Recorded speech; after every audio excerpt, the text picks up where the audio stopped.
Hello. Welcome to my first live stream ever. We're getting ready to launch the Kickstarter for the Cover of Darkness hardcover and and card game in about 15 minutes here. So I just thought I'd go on live and talk to y'all and let you know that it's coming. I'm just gonna check really quick to make sure this is working because I've never done this before. Let's see.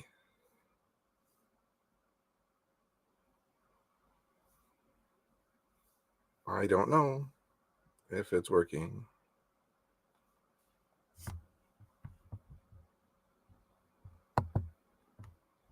I'm live on my Inside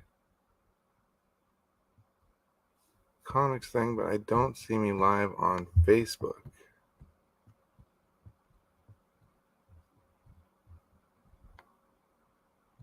Okay, I'm gonna go out for a minute and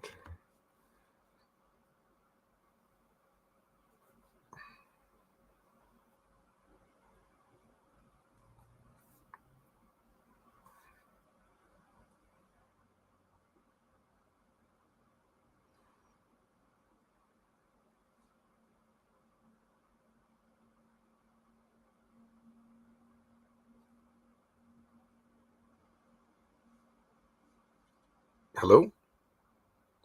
Okay, so it is.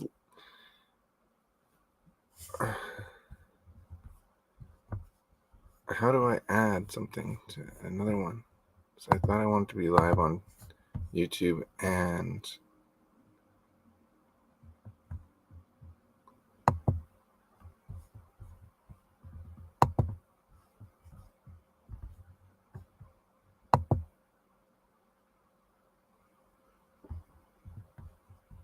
oh, okay. I think I got it. Hang tight, guys.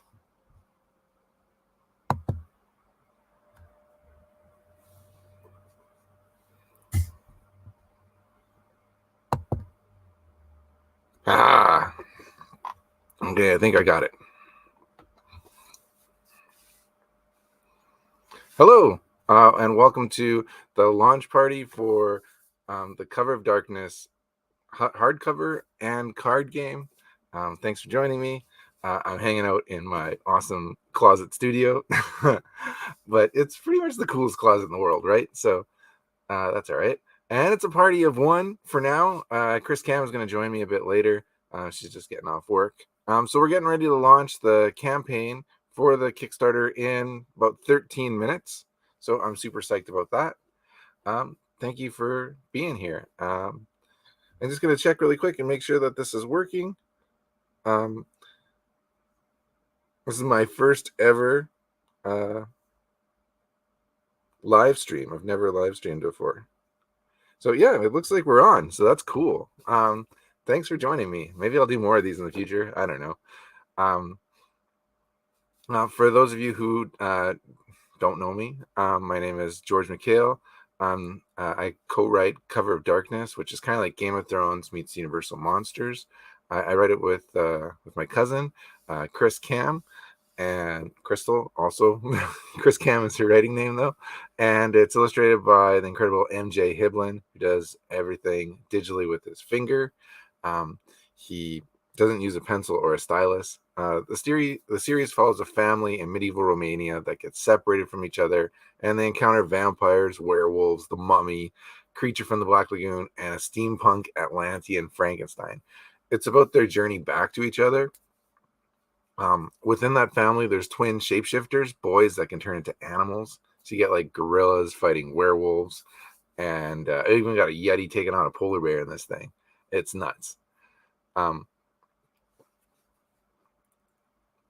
and we've reimagined the classic horror characters. Like in our version, the werewolves are Vikings. Frankenstein comes from the island of Atlantis. The same restorative properties that brought him back to life, though, reanimate the dead. So he's like the first zombie, the king of the zombies. And yeah, like when we were trying to figure out like who would have the technology to reanimate a corpse, that's where our minds went. Was like maybe the Atlanteans could have done that because they were supposed to be so far advanced technologically. And a lot of this stuff just kind of feels good, makes sense. The werewolves as Vikings, that kind of works too. Because the Vikings had their kind of like berserker mode where they would dress up as wolves and raid a village or something. So it kind of feels right. And when I think of horror, I think of like kind of medieval times, like um, Dracula and his castle, Frankenstein, these kind of older ideas. And when I think fantasy, I also think medieval times. Kind of Game of Thrones, Universal, Lord of the Rings, The Hobbit, these sorts of things. And so that's why we put them together. So also in this comic book series, we have goblins and orcs and dragons. So it's been a really cool book to create. I'm super psyched to get a hardcover out there. We started working on this project back in 2018. Chris and I, putting this thing together with poster boards and post-it notes, and from there just plotting out our characters and our character arcs, and deciding who would write what monster, what was going to be our take on those monsters. So it was a lot of fun writing this thing, and we're well ahead of this series. So since we started working on it so long ago, we have some follow-up series that are coming out in the future in the Cover of Darkness world. So like one thing for me as a reader, just kind of personally, was I sometimes wasn't always that excited about new miniseries when I was younger. Especially, I wanted like an ongoing. I wanted like an epic tale, not just a short, kind of one and done. And so with Cover of Darkness, you kind of get a bit of both. You get like these miniseries, but it's part of a bigger world that we're building. So up next in the Cover of Darkness world will be a one-shot coming out in November 23rd. It's called Cover of Darkness Origins, and it has art by Andy Belanger, GMB Kamichuk, and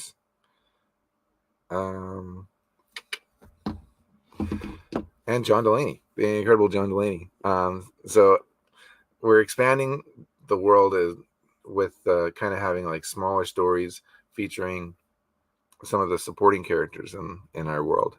So the story that Andy and I did together, I'm super psyched about. That one tells the origin story of the older vampire in the first issue of the comic book.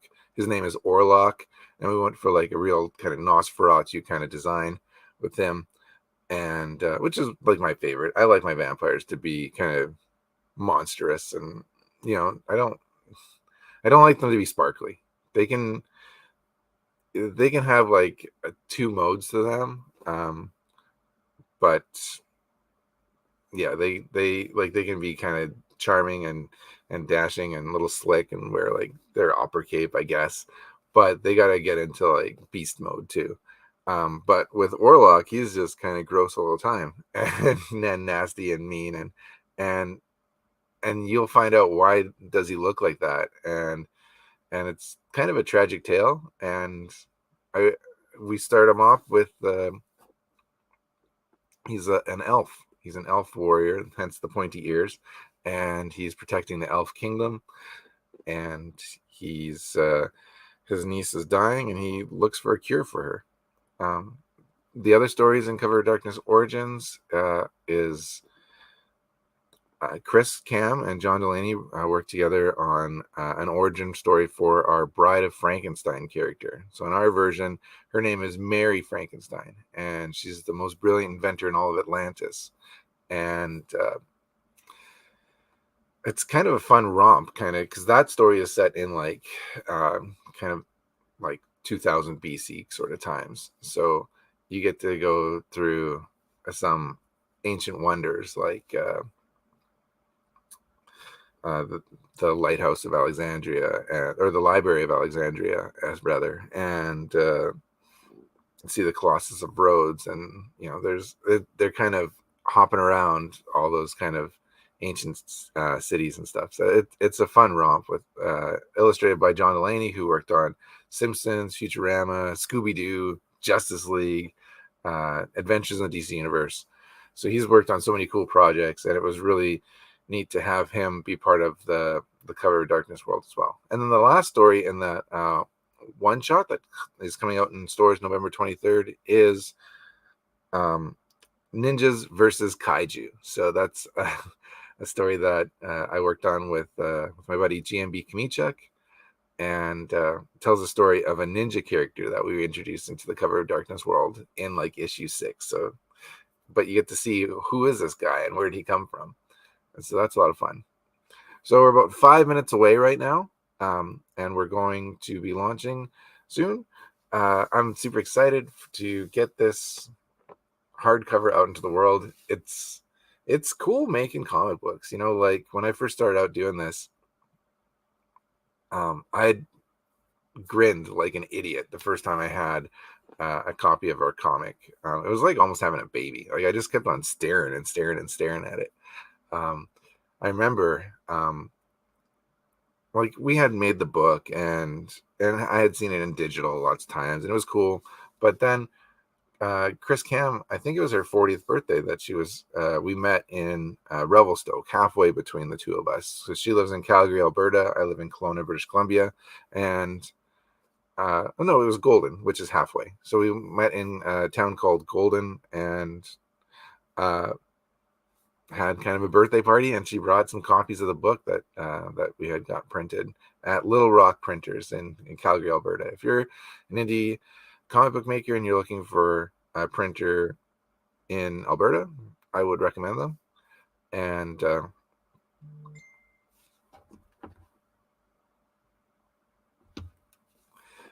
yeah, so, and she brought a copy of the book, and yeah, it was her birthday, and we were like supposed to go out for dinner and stuff like that. And I'm just like looking at this comic and just grinning like a moron forever. And like she'd be like trying to talk to me, I'd be like just looking at it, like just totally distracted. So it's cool making books, and I really am very excited to get this in a hardcover format. That's just, it feels like legit, like this is like a hefty kind of thick book, and we have an all new cover designed by MJ Hiblin. Here, I'll show that to you now. Here, let's go right there. Boom. Yeah, so that's a pretty sweet cover. Hey, we have like our 5 main monsters. We have Orlok the vampire. We have a creature from the Black Lagoon. Our steampunk Atlantean Frankenstein. We gave him cookie jar lid to put the brain back in there, a superconductor to the cranium, and a metal jaw. And so he's a badass. And then we have our Viking werewolf at the bottom, and then our mummy character right there. So that's the new cover, and we're getting a launch in 3 minutes. So yeah, I'm stoked to be launching this thing and getting it out there. And then we also have the card game that we're offering for the very first time ever. The card game I designed with my daughter Ileana. She's 10 years old, in grade 5, and we sat down and and created this thing together. It's been fun. My dad used to make card games and board games for me when I was a kid, and he had a game that he made for me. It was like you were like a zookeeper, and you had to like go around and the zoo was going bankrupt, and you had to go around and try and use the animals to make money. So you'd have like the sheep lawn mowing service or monkey banana picking service. It's silly, but it was fun, and I really enjoyed playing it when I was a kid. And then as I got a little bit older, I'd make my own X-Men games, and just like use like little trading cards, the X-Men, the Jim Lee X-Men trading cards. I had those and stuff. And a few years ago, I made a little Teen Titans game that was like very similar to the one that I made when I was a kid. I made it with my daughter, for my daughter, this year. All right, we're 1 minute away, so I'm going to make sure I know how to do this. So Kickstarter, and let me see. All right, we're at 1 minute. So I'm psyched. So yeah, so the card game is being offered for the very first time on this Kickstarter, and I'll go into it a little bit more in a few minutes, just kind of talking about how to play it and why it's fun. But yeah, we're like 10 seconds away or so. So I'll hang on that. But and all the card game art is done by MJ Hiblin, and we've used artwork from the comic book series, and we've used some posters and pinups and alternative covers so that were never released, and we even have some concept art that were oh, it is time to launch. Okay, I'm gonna press it and launch project and drum roll, and I think it's live.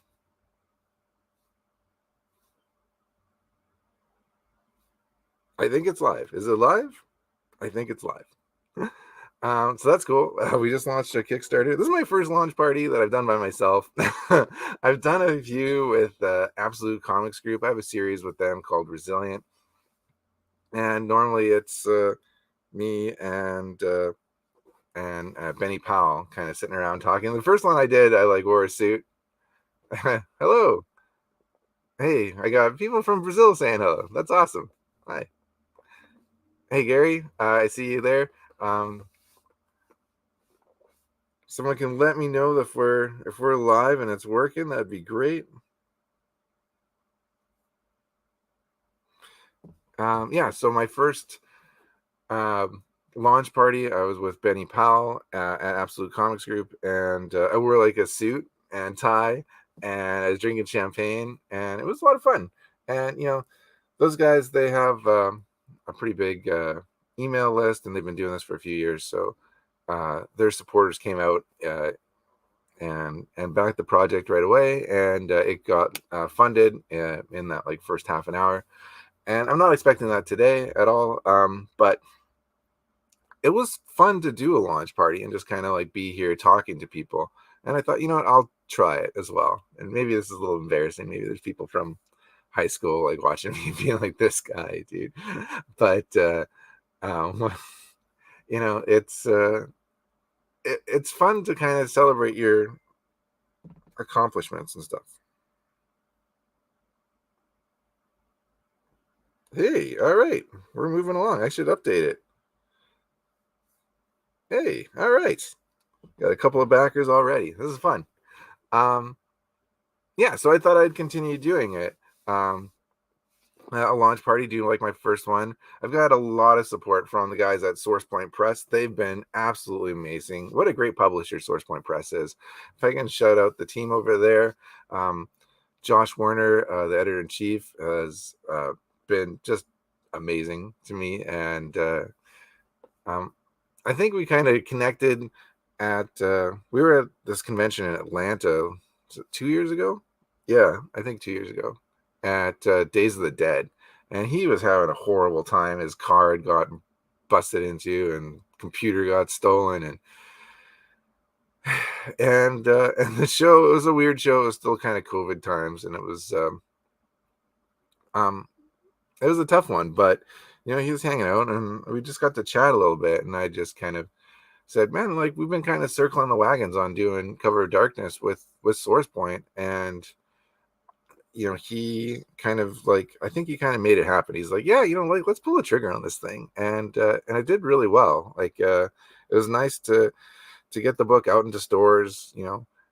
We were releasing single issues from January until June, so issue 1 came out in January, and the book came out every month. The first issue did like especially really well. I think we were one of their best sellers that month, and the series held strong throughout its print run, and now we're collecting the hardcover, so it's really cool.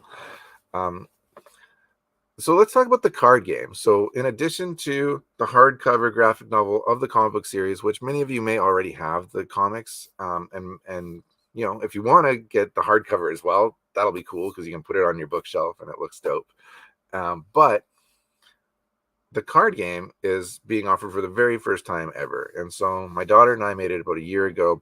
And what I was finding was I was playing this card game called Golf that my cousin DJ had introduced me to.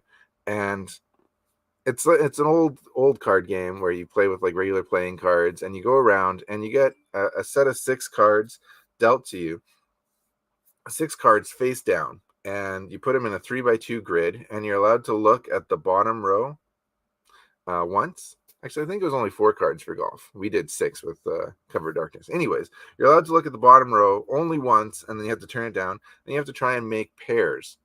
And in Golf, if you get a pair, then you even out your score to 0, and then any cards that are remaining count against your score. And you want to try and have as low of a score as possible. And this game has a lot of fun moments. So, you will forget which card you had where, or, or forget your cards altogether. And then you'll go to make a pair because you take a card from the draw pile and you're like, okay, I'm going to replace this one and keep that one. And sometimes you screw yourself up because you can't remember. And there's just like these fun moments in it. And what's nice about it too is like you can play the game for, it takes about 10-15 minutes, and you can hold a conversation, and you can, if you're having some drinks and visiting with friends, it doesn't like dominate your whole night. You're actually doing other things as well. And so I was really enjoying this game a lot. And when we were having, kind of parties at the house, this was the game that we were playing, was this Golf game. And so it's like, I want to make a game for Cover of Darkness. How am I going to go about doing this? And I thought to myself, well, why don't I take this Golf game that's been around forever and like reverse engineer it? So what we've done is we expanded the grid from 2 cards, or from 4 cards to 6. And instead of trying to get a minimal score, you want to get the maximum score. So if you have combinations of the same monster, you get bonus points. And we added in these special cards, right? So we have, like, for example, you can draw a Gravedigger card, which will allow you to go through the discard pile and then find any card you want in there and try and make your pairs. We have a Goblin card where you can steal from another player. We even have death cards, which hurt you. But don't worry, there's death cards, there's cards where you get attacked by monsters, but there's also like healing cards, and there's resurrection cards where after everybody's played, you get a chance to draw another card and swap out any card, including a death card. So it's a lot of fun, and we've been playing it with our friends and our family for the last year. And the box art looks incredible. Here, let me show you the box art for the card game here. The box art is illustrated by Andy Belanger. Here you go. I should probably know how to show my screen on live stream or StreamYard, but I don't know how to do it. So if you can see there's like an upside down vampire. Isn't that sick? It looks amazing, right? Andy's the man. So Andy is one of the coolest guys in comic books. He is a comic book artist by day, pro wrestler by night. His alter ego is Bob the Animal Anger, and he wears a mask and has long hair. The guy's a maniac. And I met him at New York Comic Con a few years ago through John Delaney, and we hit it off. And then he did a couple covers for me for Resilient, and then brought him in for the short story for Cover of Darkness Origins. And that the box art there is actually the cover for Cover of Darkness Origins, which comes out November 23rd. We've repurposed the artwork there to make just a badass cover. And then, like I said, all the cards are illustrated by our series artist MJ Hiblin. And there's 70 cards altogether in the card game. And yeah, it's just a cool game. It takes about 10 minutes to learn, 5 minutes to learn, and then you're kind of off to the races. And each round takes about 10 to 15 minutes to play. You can play from 2 to 4 players. And we play tested it a lot, so it's super solid. And let me see. I think Chris Cam is going to be joining me soon. She's at work until about 1 o'clock her time. So in about So she just finished about 10 minutes ago, I think. So she should be here in like 20 minutes ish. But I wanted to launch this time because that's what I had told SourcePoint, and they're getting behind us and getting the word out. I do want to thank some other members of the SourcePoint press team. Garrett Gunn's been great. He's helped us with our variant covers.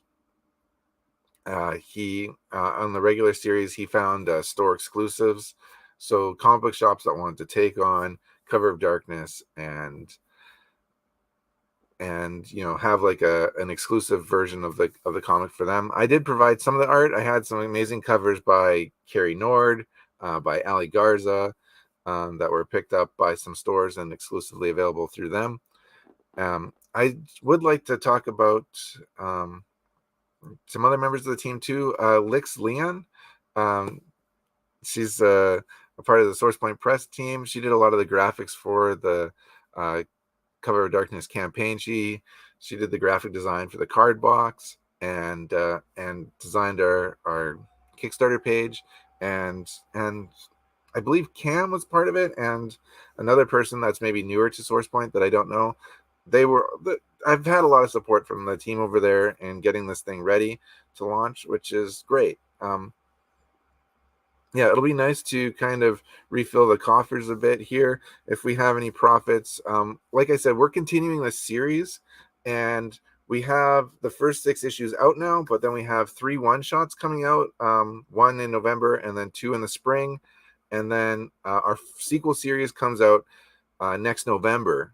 Uh, and then there'll be one more series after that. And we have like 9 issues completed right at this point that have never been released. So we're really excited to get those out.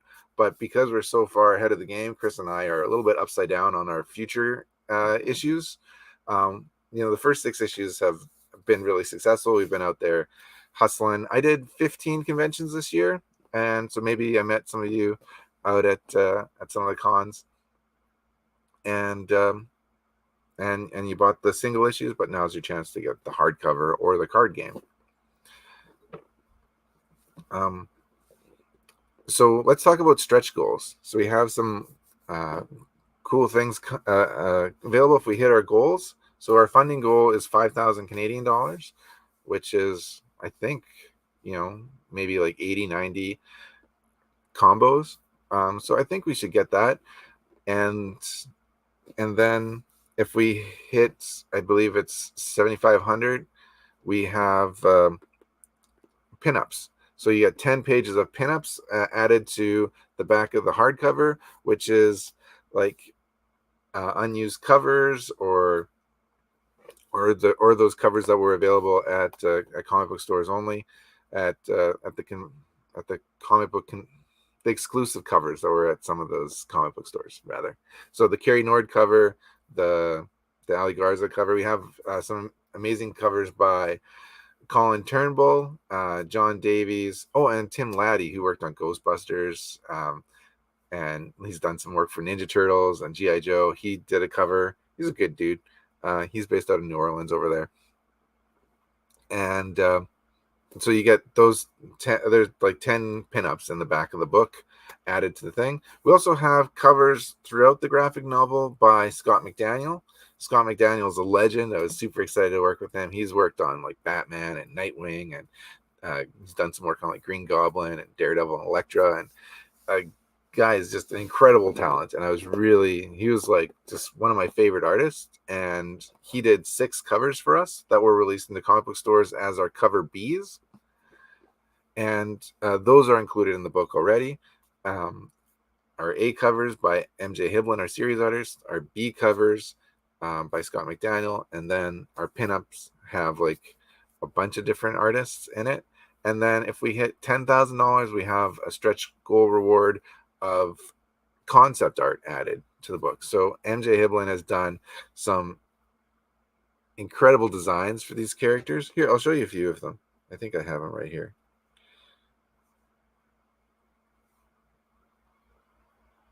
I don't have them right here. Let me see.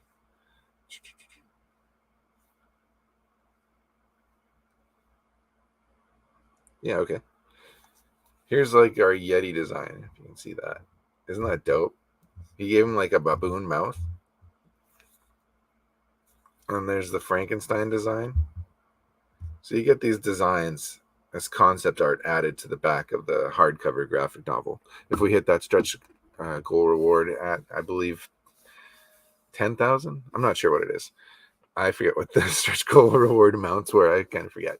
But and then the next level we have director's commentary, which is going to be me and Chris, and possibly MJ Hiblin, our artist, and maybe a moderator or somebody to kind of lead the discussion. See if I can rope in one of my comic book buddies to do that.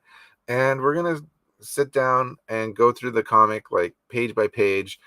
When you make comic books, every page has a story to it.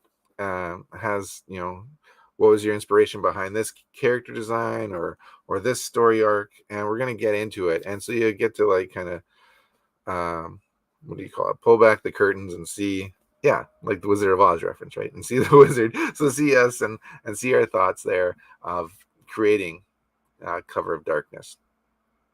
And I'm looking forward to that. That was an idea that these kind of directors' commentaries have been around for a while, but Dan Price, who works on Bigfoot Knows Karate, had mentioned that he was doing one like that. And I was like, that's really cool. So if you back the book and we hit these stretch goals, then you'll get like a link to like a private YouTube video where you'll hear us discussing the book and breaking it down page by page.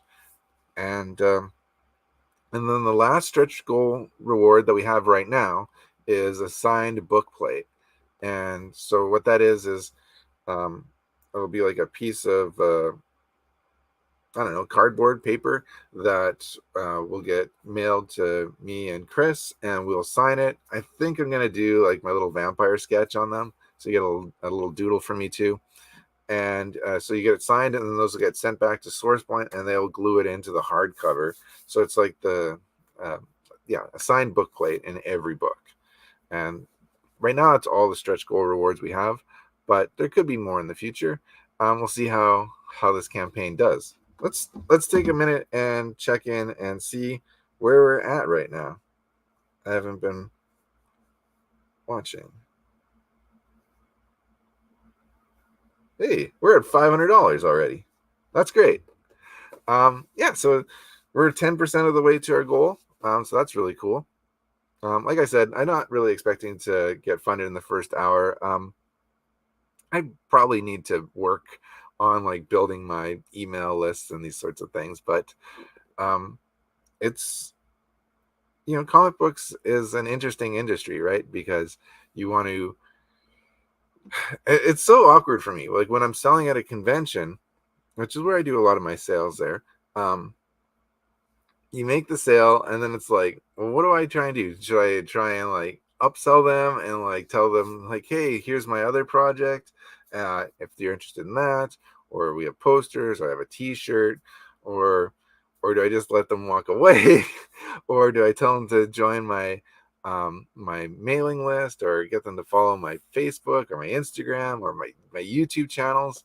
And I find it really awkward, just to be honest with you guys.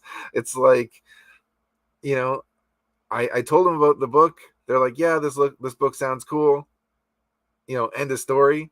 But at the same time, though, it's something I need to get better at, because like I need to have people kind of follow me on my social media or join my mailing list so that I can talk to them in the future, right? And a lot of times people have like no idea, like they buy your book, and if they don't follow you or anything like that, they have no idea that like anything more comes in the future, and they might really want that and not know about it. So, I'm always like, I don't want to bother people, and I bother people a lot, and I'm like, when I first started making comic books, I realized that like it wasn't enough to just like make these books. You actually have to go out and sell them. And at my very first convention that I did, it was here in Kelowna at the local con, and my cousin DJ, he was standing next to me with like, he just took like his business cards out of his like wallet, and he was like slapping them into his hand, like like they do in like Vegas with like the stripper cards or whatever. He was just like hitting them into his hand, and he's like, "Hey, step right up," and he's like doing this like carnival barker thing, and just like getting people to stop at my table. And it was so weird too, because like I didn't even have anything to sell at that point. I was like just promoting like my very first Kickstarter, but he was like just like so into it and so supportive, and he's been one of my like best champions of this whole endeavor. And it kind of made me realize, like, yeah, if I just sit here, I'm not going to sell any books. No one's going to know anything about these projects. And if they're not financially successful, then I can't do any more. So if I want to continue doing this, I have to be a salesperson. And I don't think anybody gets into making comic books to be a salesperson, but it's just the reality of it. Like, like at least when you're first starting out, you got to really hustle and get your name out there. And that's why I have like these YouTube channels as well. So this is broadcasting live on my Inside Comics channel. And if you're watching on Inside Comics, thanks. I think we're going to do a new episode of Inside Comics next week. I think we're thinking about doing how to write horror, and it's going to be me and Chris Cam like jamming on that. And so you'll get to see some of our secrets, and so yeah, come back for that. That'll probably be next week. But yeah, so I have two YouTube channels. The Inside Comics is my interview channel where I interview different creators.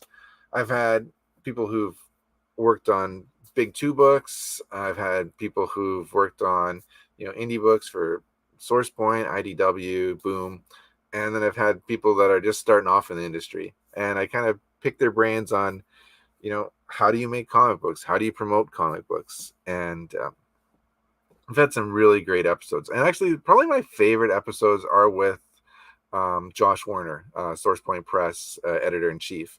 So he's on the show twice now. And yeah, so if you're looking for more information on how to make comic books, well, first back the Cover of Darkness hardcover and card game graphic novel or Kickstarter, and then yeah, go click on some of those Josh Warner interviews. I also had Connor McCreary on, and he was talking about how to write a log line. And Ed Brisson, who's worked on like Wolverine and Predator and Ghost Rider, that guy's amazing. He was on the show, and he talked about how he thinks you should break into comics as a writer. I've also had John Delaney on Inside Comics, and he's DC Comics, Simpsons Futurama artist, and he talked about his journey of becoming a comic book creator. And yeah, so Inside Comics has a lot of useful information if you're looking to break into comic books. And then I also have a channel called Inside Movies, where it's me and 3 other comic book writers or artists, and we jam about sometimes we do like 80s and 90s action movies. Lately we've been on like a horror kick because it's like Halloween time. So we've done The Descent, Friday the 13th, Child's Play coming out in a couple days. We've got A Nightmare on Elm Street, and then we've got the original Halloween. And later today on Inside Movies, I'm going to be releasing a video, my top 15 horror movies of the year. And so if you're looking to watch something scary, go ahead and watch that video. It'll be out later on today.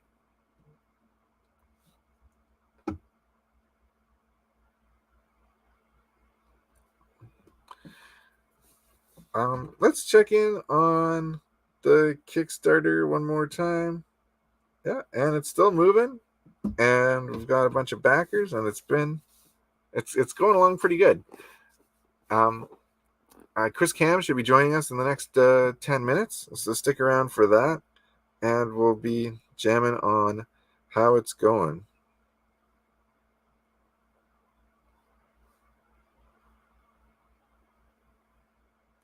I'm just texting her right now.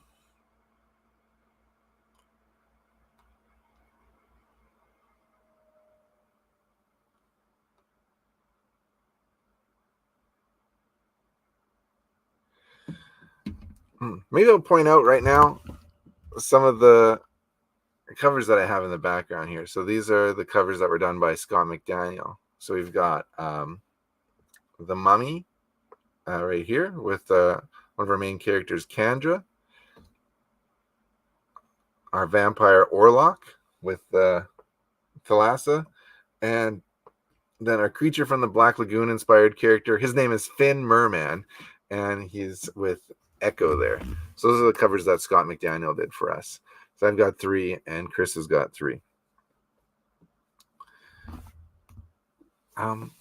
Yeah, so promoting the books has been like a big part of this. I'm hoping that we'll have MJ Hiblin's support. He has like 250,000 followers on Instagram, and that guy's just like a powerhouse at like promoting things too. So I haven't hit him up yet, but I'm gonna look for him to help get the word out on that. So yeah, it's really important to kind of choose like the right partners when you're going to make a comic book, and MJ's been just a champ.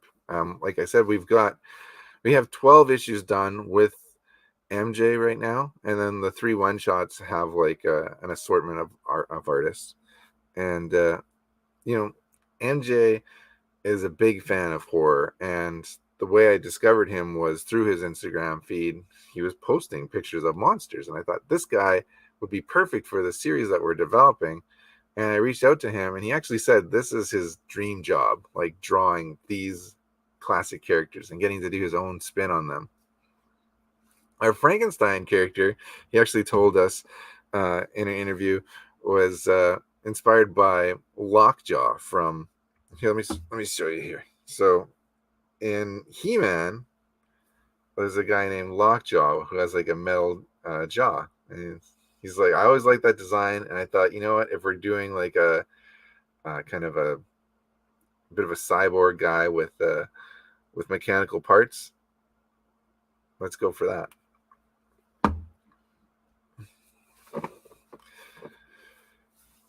Yeah, so MJ's been great, and we're continuing on. We actually just started on the 3rd miniseries. I think he's got about 5 pages done on it, and I think that miniseries is going to be 4 issues though, and that one is called Cthulhu Cometh. So if you're a Lovecraftian fan, if you're looking forward to that, then they're coming. We had so many requests like, "Where's Cthulhu?" When I'd be selling at conventions, "Where's Cthulhu?" And it's like we had him in mind, but his role became bigger and more prominent as we continued writing, just because we had so many requests for that character. And so once again, Cover of Darkness features a shared universe of horror characters. We have vampires, werewolves, the mummy, creature from the Black Lagoon, and Frankenstein in it. We've reimagined these classic horror characters. So in our version, the werewolves are Vikings. Frankenstein comes from the island of Atlantis, and I don't want to spoil the book, but basically the story is about a family that gets separated from each other, and it's about their journey back to each other. And the series is also horror meets fantasy. So we also have goblins, mermaids, dragons, orcs, giants. All these sort of like classic fantasy characters are in this world. And I should also say that it may sound like there's a lot going on here, but it makes sense the way that we've structured it. Every issue, a monster gets a standalone origin story. I don't like it when you go to watch a horror movie and it just follows the final girl for the whole time, and it's like, I'm here for the monsters. Can we like get to know them a little bit? And that's what we do. So each issue is split. Half of it follows their family adventure. They're on a collision course with the monsters, and the other half follows a monster's origin story. That's a standalone tale all on its own. So in this hardcover collection, you get 5 monster origin stories, and then issue 6 is kind of like our epic conclusion where it all comes together. If you're wondering where do I go to back the Cover of Darkness Kickstarter campaign, just go down on my feed a little bit, and if you're watching on Facebook, and click the link there, or if you're watching on YouTube, just go ahead over to Kickstarter and type in Cover of Darkness, and it should come up. There was previously a Cover of Darkness Kickstarter for issue 1. That's not the one that you want. You want the hardcover and card game And going back into the card game again, yeah, 70 cards. They're tarot card size, so a little bit longer, and you get like a big monster image on every card. And yeah, like I said, it's 10 minutes to learn and 15 minutes to play around. So I'm just going to give Chris Cam a call and see if she is coming. And if not, I think I'm going to wrap it up here.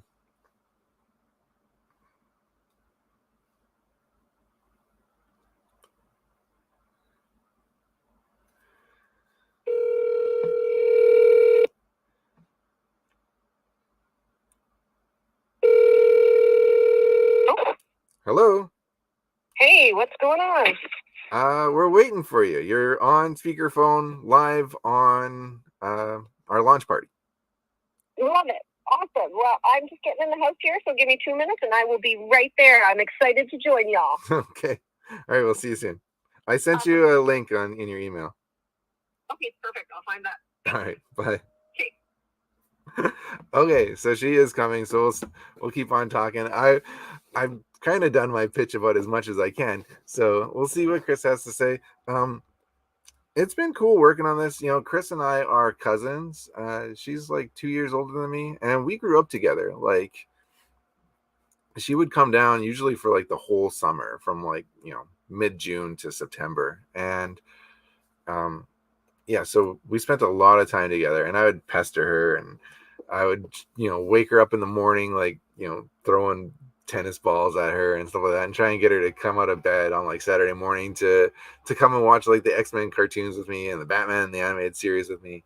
So, you know, growing up in the 90s, it was a lot of fun, and and Chris was a big part of it. And Chris is a lover of literature. She always has her nose in a book.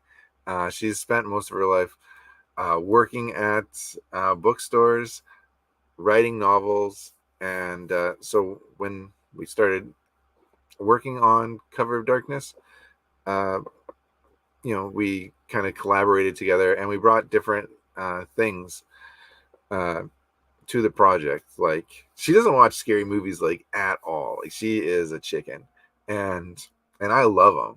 And but she likes paranormal romance, and she likes like like all the horror classics and stuff. So she had read all those, and she brought that, and together we were able to build a story together.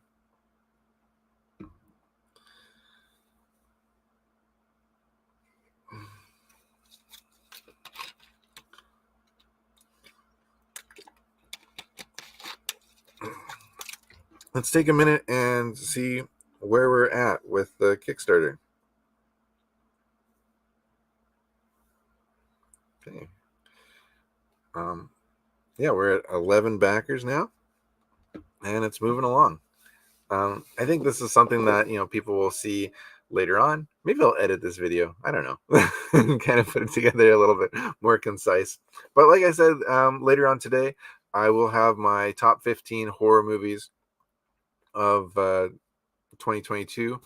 And so if you're looking for something scary to watch as we get closer to Halloween, um, look for that on my YouTube channel. It's called Inside Movies. If you're a subscriber on Inside Comics and you haven't checked out Inside Movies yet, you should do that, because there are lots of cool movie reviews on there. I think so. Here's a little preview for Inside Movies. Coming up in November, we're going to be doing a Steven Seagal month. So we're going to be doing his first 5 action movies. Say what you will about Steven Seagal, but his first 5 movies are, I think, maybe one of the best runs ever for an actor in action movie history. All 5 of them are like super solid. And I just watched Out for Justice last night, and that movie's crazy. And he's got like the cue balls from the pool table in the towel. It's crazy. If you haven't seen it, check it out. Or wait for a review. Yeah, check it out and then watch a review next month when it comes out. So we're just waiting for Chris Cam to join the live stream here.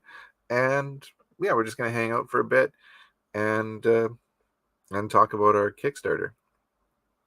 Chris was working, but it's cool that we've kicked it off with a bang. We're getting close to like 15% the way funded in the first half an hour, so that's great.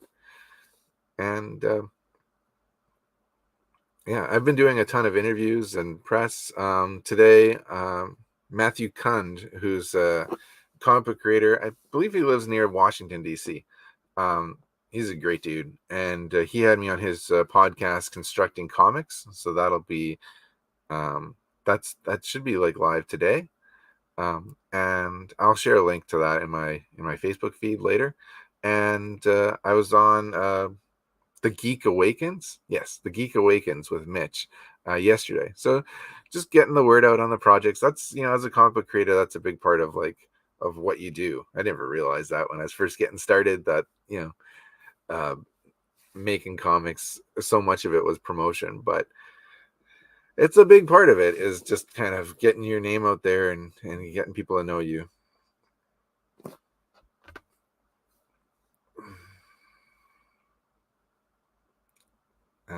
Chris is messaging me saying she doesn't have the link, but I'm pretty sure she does. Let's see where we're at with that.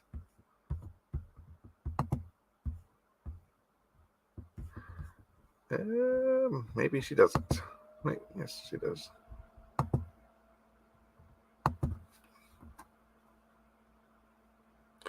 And I'll text her now.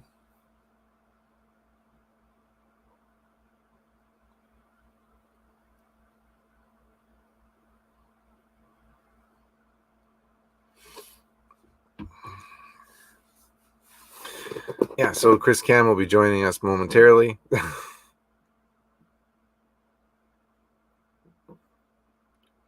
And yeah, so we're talking about Cover of Darkness today. We have a Kickstarter that has just launched half an hour ago.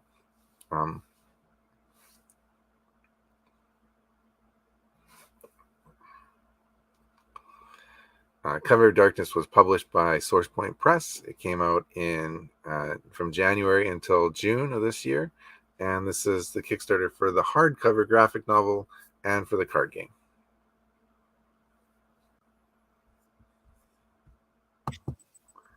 Hello. Huzzah!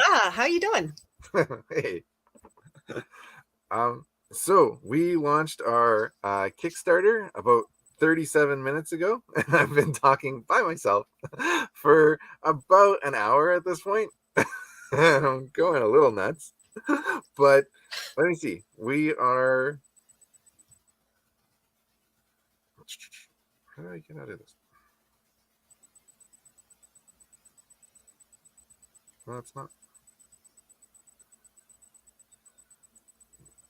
Well, I can't figure out how to work this thing. Here it is. Oh, so we are at $800 about, and 12 backers in 40 minutes. So almost 20% of the way there. That's exciting. Yeah. That's awesome. And what have you been covering as you've been talking on this awesome party? Yeah, I've been just going a little bit nuts talking about everything, but let's hear from you. What do you are you excited about getting a hardcover? Oh, I totally am. That it's kind of the pinnacle of getting your book published is to have it come out in hardcover, and then with all the cool extras that you can hit with all of the extended goals. I love the character sketches that are an option. Those are probably one of my favorite things to take a look at, and to have that in the hardcover is going to be special. I think it's going to look really good. Yeah, the concept art by MJ is super dope. Yeah, and it's also just cool to see the process, right? Because what's in our head isn't always what's in the artist's head, and it's the way that we get on the same page, right? And just to see his first concepts, and some of his concepts have influenced the way we write the character too. And so that's been a lot of fun, just to see how his mind works and where his mind goes with the first initial images. So I think it'll be great to have those all in there. Well, and one thing that's cool is like some of the concept art isn't the final version of the character. So yeah, absolutely. We have our Creature from the Black Lagoon character with like a mermaid tail and some of the concept art. And it's like, whoa, what's going on there? Yeah. Well, and even like Poseidon with the initial concept of the shark tail on him, I was just like, that's amazing, and that looks dope. Like that's really cool concept art. Yes. So My favorite is probably the baboon with the, or not the baboon, the Yeti with the baboon mouth, where it like kind of opens up like that. Is yeah.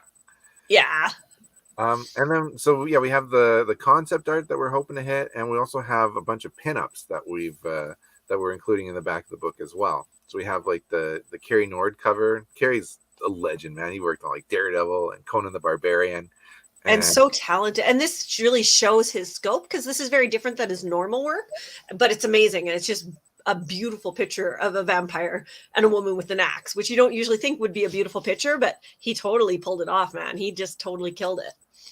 yes, and we have a cover by Ali Garza. And Tim Laddie, who worked on like Ghostbusters and Ninja Turtles and GI Joe. So you have all these kind of included as bonus content in the back of the book if we hit our stretch goals. And so stretch goals are kind of designed as kind of a reason for people who've already backed the project to kind of check back up in on it and to share it out, right? That's a like there's lots of people that would buy Cover of Darkness, like 100%, but it's letting them know about it. That's the biggest thing, right? Like if you don't know about it, you can't buy it. Absolutely. Well, and the nice thing is that we're going into Christmas, so it's a good time to get that hardcover that makes the really nice gift for under the tree. You can start thinking, kind of the gift giving season that's just kind of coming into its own right now, which is kind of awesome too. And a hardcover is always, it's more durable. It's going to hold up longer. It's going to be a beautiful addition under that tree. Yeah. Although I don't think we're going to be fulfilled by Christmas. So Yeah. But for next Christmas, we probably will, right? Like, because this is the support is going into the creation of the hardcover, and so that in and of itself takes time, especially with all the worldwide shipping things that are going on. It's a reality that this is going to fund the creation of the hardcover. yeah, absolutely. Our fulfillment goal is in May, which I think is like there's lots of time for that. Like Yeah. I think it'll be before May. I don't think it'll be before Christmas though. Oh, okay. Good point. Good point. And then we're doing the card game as well, which we're offering for the very first time. I'm super excited with that. Have you seen the box art yet? Have I showed you that? You showed it to me once, but they did only the top was done. I haven't seen the backside of it. The backside isn't done yet. Yeah, it looks so good, hey? And that great. image in red is just so amazing. Yeah, the Andy Belanger cover, and they tinted it red. It's sick. And you played the card game, and we played it with the boys, and we and you really helped me kind of streamline the rule sheet and get the rules really solid. So the card game has 70 cards in it, and they're like tarot card size. So a little bit bigger than regular playing cards. And you want to try and build the biggest monster army in it. I loved how accessible the game is because it's something that you really ran with and created yourself, and then just kind of tweaks and helps with myself with the rules. But my 7-year-old after 2 games was able to play it, and my 10-year-old after 2 games had it down solid and pat. And I, as an adult, still had fun playing it. So definitely aimed at an all ages group that a younger audience can understand it, but with the cool art and the concept of the game, it's something that I could totally see pulling out like at my game group as just one of the fillers in between the big games, just something that we can knock off 2 games in a half hour and have a lot of fun just creating our monster army. Yeah, you're a bit more into like the game group world, right? Because there's games where you play and it takes you like hours. Yeah. And those are fun. Maybe you're playing like and also for like people who are into like Dungeons and Dragons and stuff like that. That's a big quest that you're going on that might be, hours. But then this game is kind of like just kind of a cleanse your palate. Like let's take a break, but like let's still keep playing games, sort of thing. Yeah, it can work that way. Absolutely. And that's the nice thing is because as much as I love playing Spirit Island for 4 hours and knocking one of those out, when I'm done, I don't want to jump immediately into another round. I want to have something easy that I don't have to think too hard on, but is still compelling me and getting me engaged with the cards in the game. So it's a perfect filler game. Absolutely. But it's also a great game for playing with if you just want to have drinks with your friends and sit around the table. Because I know when we visit for Christmas or for Thanksgiving more or Easter, we'll often do that is we'll pull out one of the easier games and be able to chat and drink and just have a good time while having a game that keeps us engaged but isn't too complex. So it's really fun for that too. Yeah. Well, I like so when I play Cover of Darkness, we usually play it like 3-4 times. And so like each round takes like 10-15 minutes. So you're playing for about an hour, but Mhm. you can just play it like one and done. Um, but I find it to be a good game to have some drinks and to have a conversation with because it has that like memory component. And if you're talking with that person and talking with that person and having a couple of drinks, then you forget what your cards are and you screw yourself up. And then you have like those big moments of like, oh wow, I totally killed myself here. Whereas I somebody else totally have has done that. that. Yeah, Yeah. I appreciate that because that's totally been me just getting lost in the game and the conversation, or sorry, lost in the conversation, and then the game is just like, oh no, I've forgotten these three cards and I've totally hooped myself across the board. Yeah, it's a cool game. I like it. Like I was saying earlier in the live stream that like this was based off of a game called Golf that I was actually playing with your brother a lot, DJ, and it was kind of our go-to game when we were having like a house party.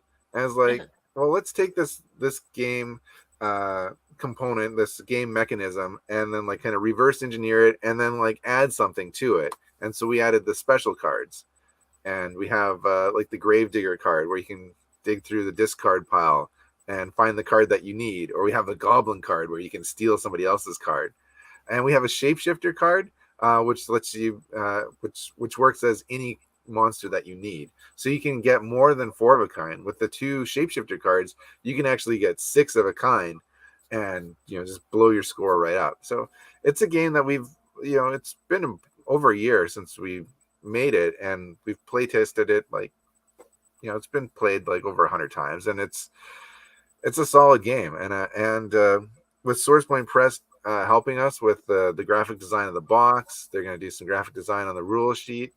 And we had Dave Lentz, who's he's a comic book letterer and a graphic designer. He works with Garrett Gunn a lot on like his Good Boy books, on all his projects, I think. Um, he helped us with the graphic design for the card game as well. Okay. Yeah. The box is killing it, so I can totally see like just his subtle touch in there that just looks amazing. So happy to have him on board helping us with this for sure. Right. So we've got about, I'd like to kind of stay on for another 10-13 minutes until about 1 o'clock, and we'll wrap it up. But let's see if we can get to that $1,000 mark. That'd be cool. So if you're watching this and you're wondering where to go to back the Kickstarter, just go over to Kickstarter.com and type in Cover of Darkness. If you're watching this on my Facebook channel, you can just scroll down a little bit, and there'll be a link just below this. And you click that link, and it'll take you to the Kickstarter. Should we talk about what's next in the Cover of Darkness world? We've got Cover of Darkness Origins coming out in stores November 23rd. Yeah, that's coming out right away here. And that one I really like because one thing that people who have read the series universally agree is that they love getting the deep dive into the monster story. And so with Origins, what we've done is we've really dived deep into some of the monsters that we just didn't have a chance to put into the main series. And so we have the Bride of Frankenstein. You get to see her origin story. And it really ties in so beautifully to the series because you get Frankenstein's origin story in issue 3, and then Bride of Frankenstein is in the origin story. And then did you want to talk about the 2 stories that you put into Origins? Yeah, so I have an origin story for Orlok. He's right here, our elder vampire. In Cover of Darkness proper, our main series, you see the mentor vampire, and then you see his apprentice. But in Cover of Darkness Origins, we take a deep dive into where he started off. And in our version, he's an elf warrior, and he's protecting the kingdom on Dragonback. And his niece is sick, and he has to go on a quest to try and find a cure for her. Let's just say it doesn't go very well. And that one is illustrated by Andy Belanger, who worked on Swamp Thing and I Kill Shakespeare. And that guy is a legend. He's one of my favorite people in comics. Like I said earlier, he's a comic book artist by day, pro wrestler by night. And that's awesome. Yeah. And then the third story that we have in Cover of Darkness Origins is ninjas versus kaiju. So we have we introduced a ninja towards the end of Cover of Darkness miniseries, and so you're gonna see where did this guy start off from, and we go back to kind of classic Japan times. It's ninjas and samurais and giant monsters, and it's totally bananas. And that one's illustrated by GMB Kamichak, who's an incredible talent and my co-host on Inside Movies. Well, and he has a really awesome style that he really brings that story into life in a really unique style that I think really stands out for the art that we have. I really love what he did with the ninja story for sure. Well, that's one thing I was trying to do with kind of the artists that we selected for these 3 miniseries that we have. So coming out in November, we have Cover Darkness Origins, and then in the spring, we have 2 more one-shots. And so there'll be 10 stories altogether. Where it's just like short stories in our Cover of Darkness world. But I wanted to try and get like an artist from different genres and different styles to just kind of show that like the Cover of Darkness universe kind of fits in all different types of art styles. Like the artist for Mary Frankenstein, the Bride John of Frankenstein. Delaney. Yeah, he just killed it, right? And he is known for doing various art with Scooby-Doo and Futurama, and like he's such an amazing talent. He's just bonkers talented, and he did such a great job on the Mary Frankenstein story. And you can see it's a completely different style than our series artist MJ Hiblin and the other 2 artists in the book, but he kills it. He totally brings Mary to life, and you can just see that he is an amazing talent and can do this story justice. And so I loved working with him on that. He did a great job. Yeah, well, John worked on like Adventures in the DC Universe and Justice League Adventures, and he brings that kind of Bruce Timm Batman the Animated Series style into Cover of Darkness. So yeah, the Batman animated style, definitely I see that in it for sure. Yeah, so it's pretty cool because like I grew up on those shows. I was talking earlier about like how I used to pester you and like when you would be over in the summer and I'd like throw balls at you and like try and get you to like get out of bed on Saturday morning to come and watch cartoons with me like X-Men and Batman the Animated Series. Yeah, you totally did. Absolutely. And without you, I probably might not have gotten into comics, because you were my first introduction to my first love in comics, which was the X-Men.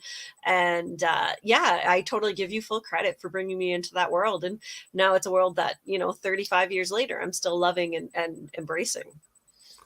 So with your love of the X-Men, did you bring any of that kind of vibes or tones from the X-Men universe into your Cover of Darkness storytelling? I think the big thing that I loved about the X-Men is that they're all their own heroes within their story, and I think we really brought that to Cover of Darkness. So with each of the characters that you get in X-Men, they are their own fleshed out. They have their own history, they have their own experiences and adventures, and they're going to make their own choices. And I think that in Cover of Darkness, you really see that with our family, and they each get their own chance to be the hero of their story, or the chance to rise, or maybe not rise so high. Maybe they're going to fall a bit, but each one is given their chance to shine. It's one of the things I love about X-Men, is that it was a very diverse team, different talents, different abilities, but they were able to mesh together and still have their own adventures within the bigger story of the X-Men as a team. Yeah. Well, and like we keep on saying family, but it is like it's our kind of core group of characters are mostly young kind of teenagers, right? So it does Yeah. kind of have that vibe. Like, we follow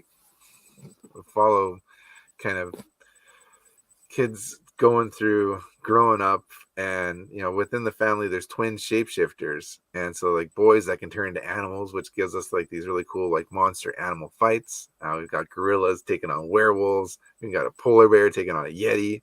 Yeah. Yeah, so those are pretty fun, and I really like Teen Titans as well. And Beast Boy over there, his color is green and he's all green. And uh, for Cover of Darkness, we gave our shapeshifting twins little purple highlights in their hair. It's kind of fun. Well, it's a really nice visual that helps you keep track of them as the story's going along too. You can always be like, okay, I know this is one of the twins, and it really helps you keep track. Because with a large, diverse cast as well, one thing is that you do need to learn who each one is, and so we tried to help that make that distinguishing for them to make it a little easier to maybe identify them as well. Yeah, that's like one thing that's like really important to me, like, is to have characters that really look distinct, because I hate it when you're watching something or you're reading something and it's like, who's is that, which person is that? And for us, Yeah. like, so we really like thought about like what is their silhouette, like, so you can tell like who they are just from like their shadow, and then like just really giving them very different looks. um and even like to the point where we've got like there's a blonde girl, there's a brunette girl, and there's a girl with black hair. So we have like three different hair colors. So it's very clear who you're looking at all times. And MJ Hiblin is great at illustrating these characters and giving them their own flavor as well. Yeah, absolutely. I agree. And you see that in the concept art. If we hit the stretch goal of the concept art, you get to see kind of where we originally or came up with the concept of what they were going to look like. So you can see where that started and where it's kind of gone over the 6 issues. It stayed fairly true, but there's been some tweaks to the original concept as well. Yes, and some of the characters do change quite a lot throughout Absolutely. the storyline. But let's not spoil that for people who haven't picked it up yet. Let's not. Yeah. All right, we got about 4 more minutes here until we'll end this live stream. Ooh.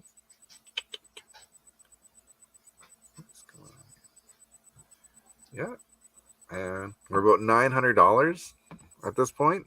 That's really We're great. getting through it. That's pretty great, yeah, for a first hour. Almost 20% of the way there to our funding goal. Thanks to everybody who supported us. That's amazing. We really appreciate absolutely. that.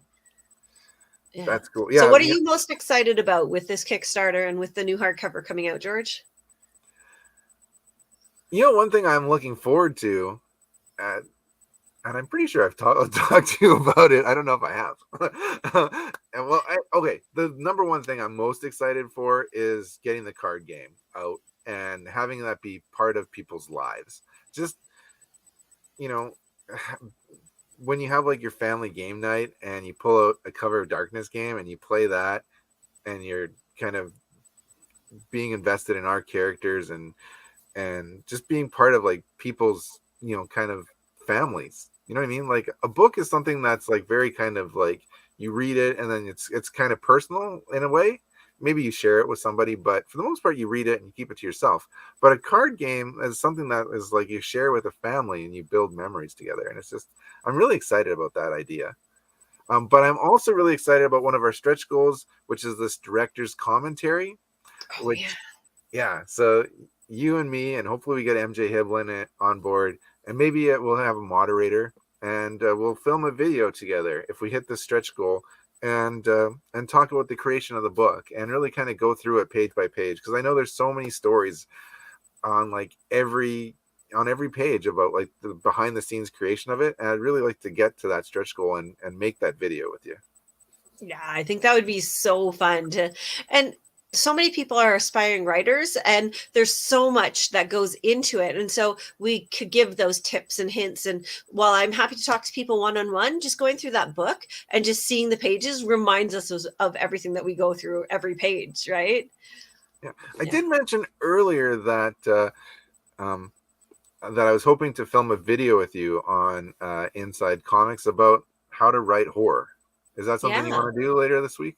Yeah, let's make that happen. I'm down with that. Awesome. Yeah. So if you're watching this on the Inside Comics YouTube channel, uh, the next video up on this channel will be me and Chris talking about how we write horror. So come back for that. Awesome. All right. Well, I think we're good. We've been here an hour now, and an hour and 15 actually. And I want to thank Chris Cam for joining me on this launch party, and I want to thank all the people that came out and backed the book and that have been watching and hanging out with us for the last hour plus. And we'll see you next time. Yeah, it's been awesome creating the book with you, George. Awesome. Farewell to everybody. Thanks for joining us. Thanks.